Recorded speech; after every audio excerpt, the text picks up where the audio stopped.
उपनिर्वाचन ପାଇଁ कंपुछि नुआपड़ा तीन प्रमुख दलर प्रार्थी जारी रखिछन्ति प्रचार। बीजेडी प्रार्थी गतकाली नुआपड़ारे पहुंचवा पर शक्ति प्रदर्शन करिसेंति।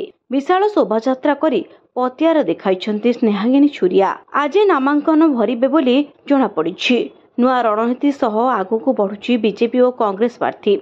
जय ढोलकिया सबु बीजेपी कर्मी को एकजुट करने सह 15 मासरे मोहन सरकारଙ୍କର उपलब्धि को लोकंक पाखरे पहुंचाइबाकू उद्यम करछन्ति। बीजेपी प्रार्थी को भोट देले नुआपड़ारे केमिति विकास हेबो से कथा बुझुथाउछन्ति। अन्यपटे अधिकरू अधिक लोकंक पाखरे पहुंचबाकू कांग्रेस बड़ बड़ समावेशन करी छोट छोट बैठक करुछि। प्रथमे आदिवासी सह बैठक करबा परे कृषकंक सह आलोचना करिसेंति कांग्रेस प्रार्थी और नेता।